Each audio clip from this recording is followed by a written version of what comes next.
Good morning, everybody, and welcome to this most recent session on Christians and mental health. I think in the last session we were looking at depression, and generally I talked about the major depressive disorders, and we touched on the various options and treatments available. And I know that in that session, I, as a Christian, gave you some of my personal views on how we should manage those things, as well as trying to give you a view from the medical perspective.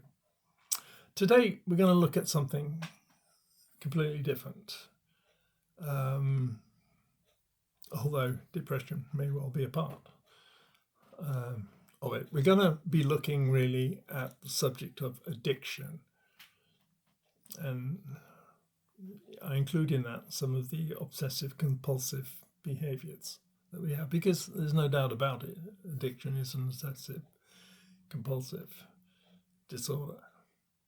Now, what's my starting point? Well, when we talk about addiction,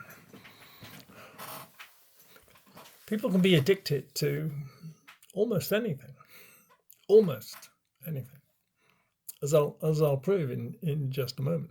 But the ones that most commonly come to mind tend to be addiction to alcohol. I mean, that's the big one, I suppose. But you can become addicted to issues like eating. You can overeat. You can become morbidly obese. Morbidly obese means quite close to death as a result of it. You can become addicted to sex. You can become addicted to pornography. There is very little in this life that we can't become addicted to. Those things that are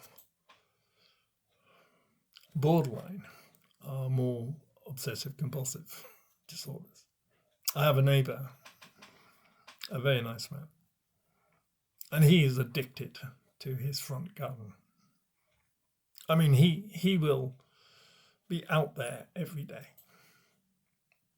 I've actually seen him cutting the edge of the grass with scissors. Now that's obsessive-compulsive behaviour, but it's quite closely linked to the issue of addiction. When examining, as a psychologist, the reasons for addiction, I will tend to try to understand what is driving it, what are the underlying causes. The treatment, ironically, is almost the same for every addiction, and I will come on to that in just a moment. But the first symptom of addiction is denial. The person doesn't acknowledge that they have a problem. I mean, let's take a subject close to my own heart: alcohol. A lot of people drink alcohol. Excuse me. I, for one, don't. However, there are a lot of people who drink alcohol excessively in a way that is detrimental to their long-term health. And these people are not necessarily addicts. They're not alcoholics, as we would call them. They are excessive, heavy drinkers. It's not the same as being addicted. With addiction, you have to constantly feed the habit. An alcoholic can't just put the glass down and then say, I'm not going to drink for 3 months. That would be a very odd occurrence to see. Heavy drinkers might be able to do that, but should have included cigarettes, of course. It's an addiction. In my life, I have been a smoker, and stopping smoking was difficult. Forgive me. It's okay, it's not the COVID. I've just been talking quite a lot to people and throat's a little bit dry. So denial is always the first symptom that a person has a problem. They deny that what they're doing is normal, natural, fun, not hurting anybody. They rationalize their behavior. And as we know, rationalization is a concept in psychology of they're making excuses for why they do it. But you know, the alcoholic, the man drinking a litre of whiskey a day, there ain't a lot of fun in that. The consequences of doing that is that they're going to be pretty sick. They're almost certainly not going to be eating. They may be malnourished.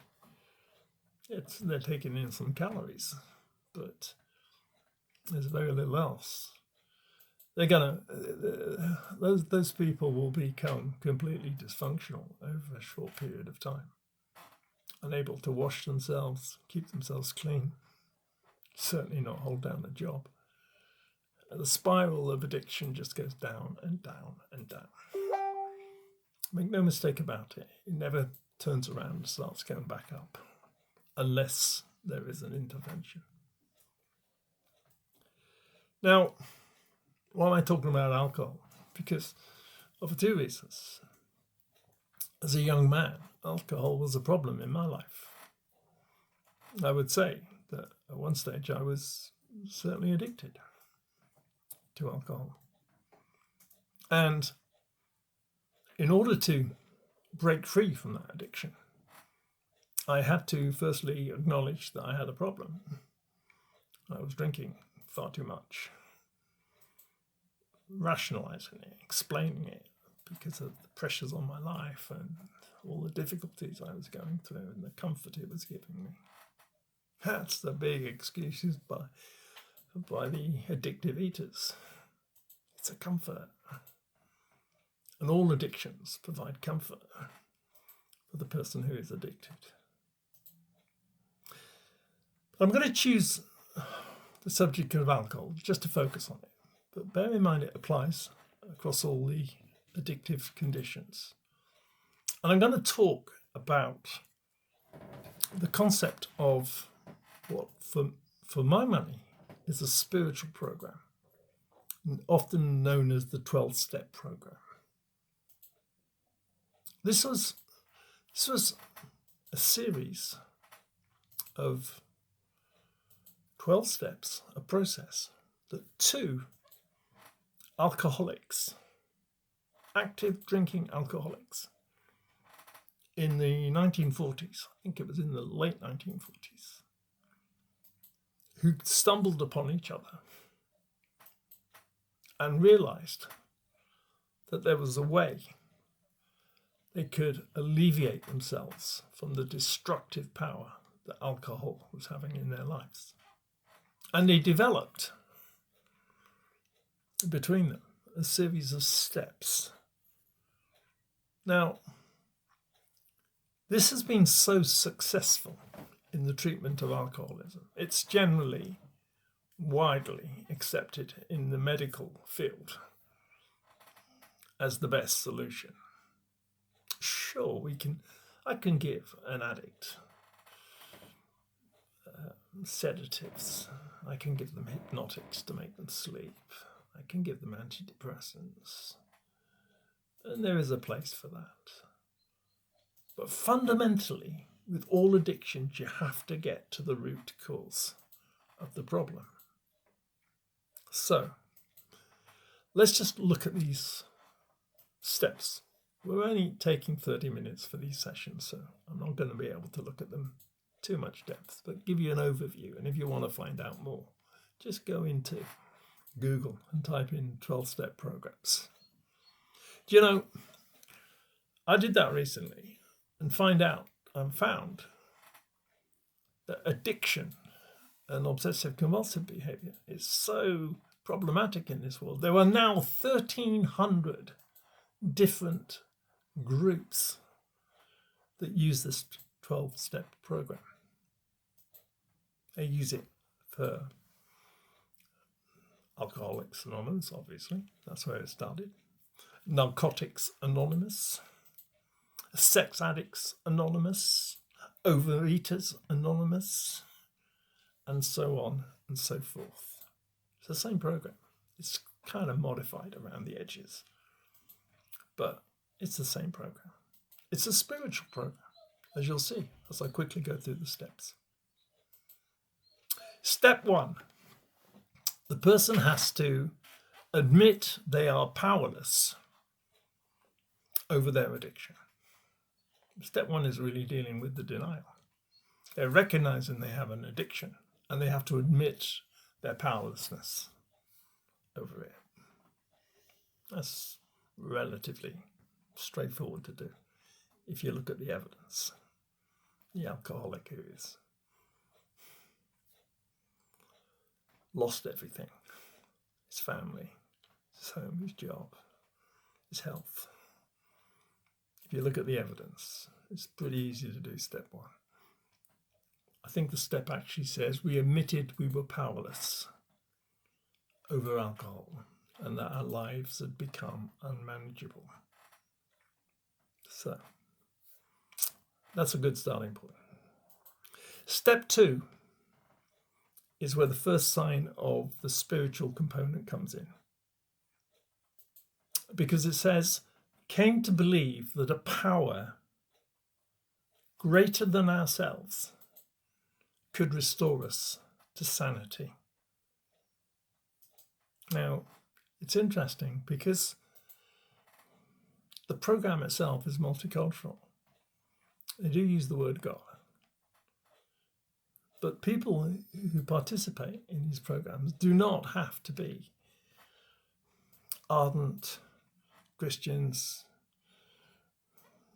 These programs work for Hindus, Muslims, Buddhists.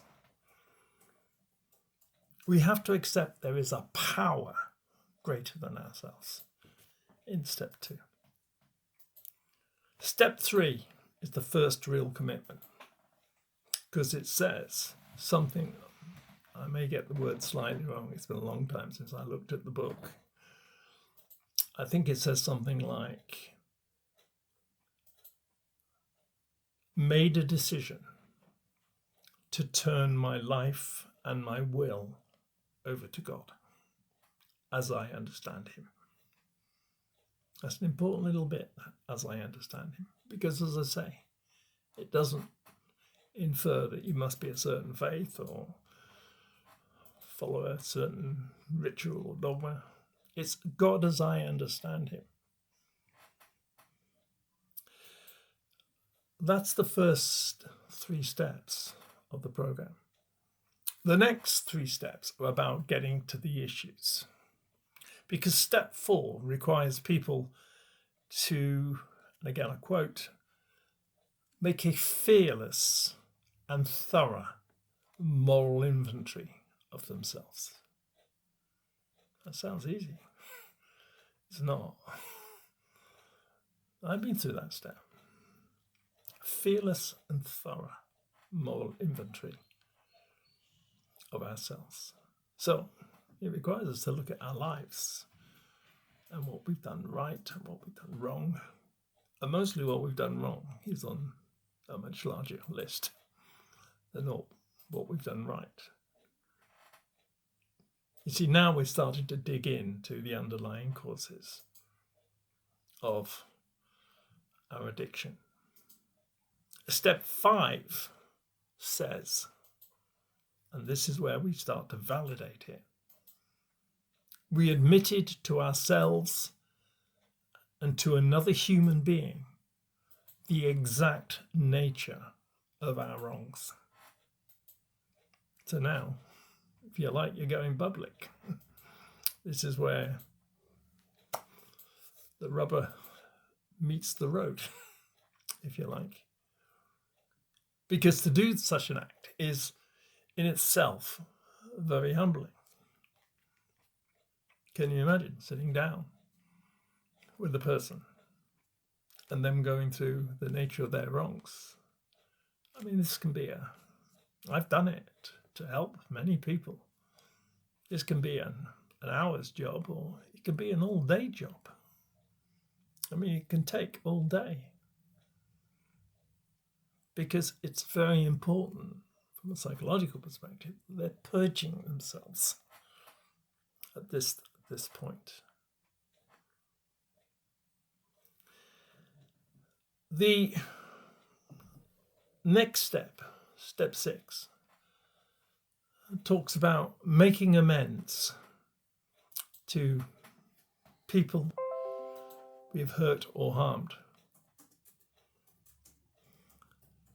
as best we can. That's not always easy, because sometimes people we've hurt in the past, we don't know where they are now, or we can't make direct amends to them.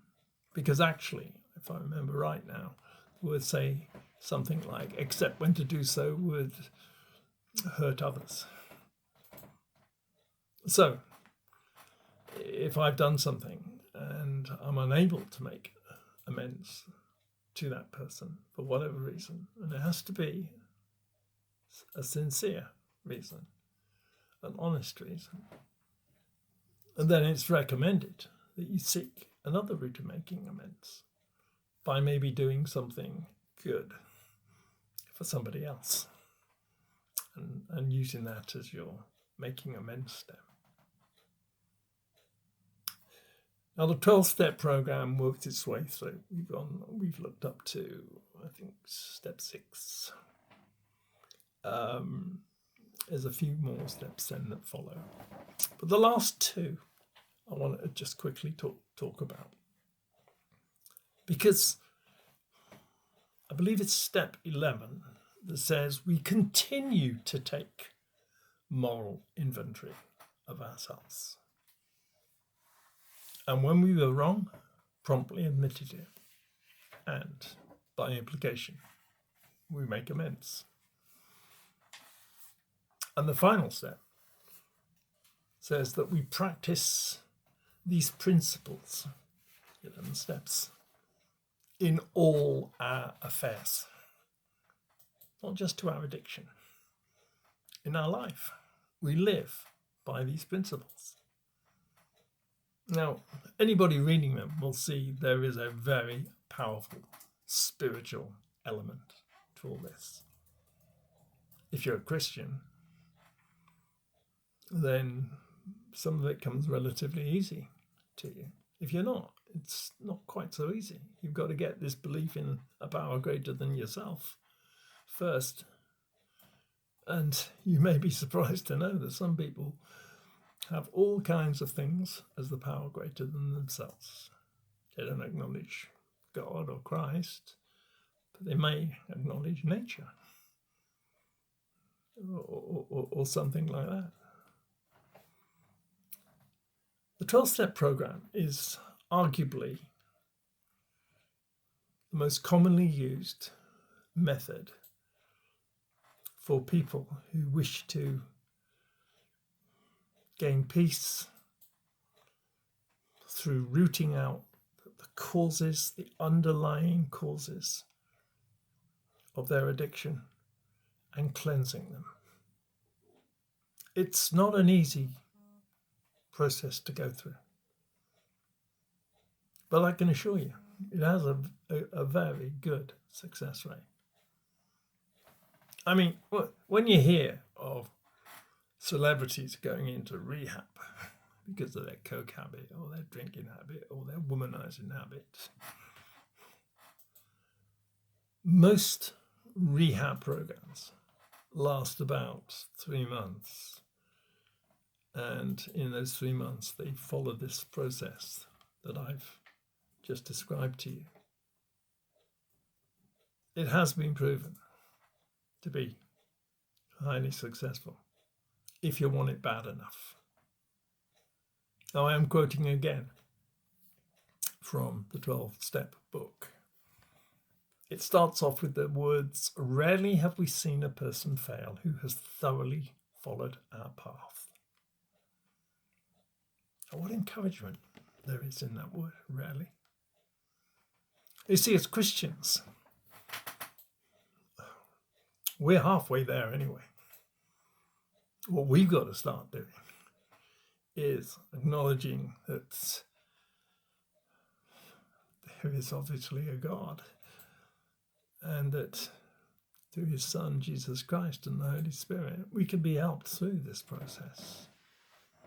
For Christians, going through this program is usually a lot easier to do. You can't, addictions do not get better by doing nothing. They will ultimately probably kill you, whatever the addiction. You'll probably die from it if you don't intervene. But you know, as a Christian, I have a loving, powerful God. He's capable of doing anything. I mean, but anything. And with the gift of, firstly, the salvation that I've received through Jesus Christ, but then the gift of the Holy Spirit. These steps, these 12 steps, are manageable and will bring that person the peace, indeed the fruits of the Spirit: peace, joy, love, patience, kindness, gentleness, humility, meekness. I mean, as a Christian, it's kind of what we strive for anyway. I'm pleased to say that addiction is not a part of my life today, but it's, you know, I'm very transparent about my story. There was a time when it was a problem to me, but through these steps, through my faith, to letting go and letting God, I was able to overcome it, as indeed many people are. I'm nothing special in that sense. I just know and believe that through Christ, all things are possible. An addiction may seem, when it's at its worst, to be incurable. We can't get out of this mess. But we can. That's the good news about addiction. It's the good news of Jesus Christ. I hope you found this session interesting. I hope that for all of you that may suspect that you might have a problem, it helps you to start to think about it. Because remember what I said, it never goes away. It will persist in a downward spiral until death. Now, you may also be sitting there thinking, well, yeah, I drink a bit too much, or I do like sex a bit, I do like the girls, and yeah, I do this, and I use pornography. We're talking about addiction here. The inability to live without the stimulus, be it alcohol, food, pornography. The inability to live without it. Your life's going to become dysfunctional rapidly. You know, I was horrified when I read a study done on pastors, men of God, and it was looking at research that had been undertaken that showed that 75%, no, I tell a lie, 73% of pastors admitted catch you regularly using pornography. These are pastors. Now, these are addicted pastors. Now, they may be in denial. They may be saying things like, well, I don't have a wife, and I have needs, and I'm not hurting anybody. Well, you're wrong on a couple of those accounts, because you're hurting yourself. Your dishonesty is making God turn his face away from you. And as for hurting people, well, the pornographic industry is a big industry. It employs a lot of people. And you're supporting it. So, that's just as an aside. Addiction is commonplace. You know, addiction is like an extended habit, really. But whereas we can break habits, addiction isn't that easy to break. You have to follow a process to deal with it. Enough about me. Enough about my addictions. If you do have a problem, then seek help. I mean, I'm always happy to talk to anybody about what to do. And know that through God, through Christ, through the Holy Spirit, through the gifts that they've given us, like this 12-step program, there are solutions. It doesn't have to stay like this. You can change it, but you got to want it. Remember the words in the book? Rarely have we seen a person fail who has thoroughly followed our path. It actually goes on to say that there are those who do fail. With these unfortunates, they are incapable of grasping and developing a manner of living that demands rigorous honesty. See, that just came back into my mind. I just recalled that. So, you may have issues with addiction. You may know people who have issues with addiction. It's quite common in the Christian church. It's quite common in society. I mean, we talk 4 out of 10 people have some form of addictive problem. Just think of the friends that you've got. If you've got 10 friends, 4 of them have got an addiction problem. You can help. You can tell them there is an answer, there is a solution. And it's not just reading the Bible.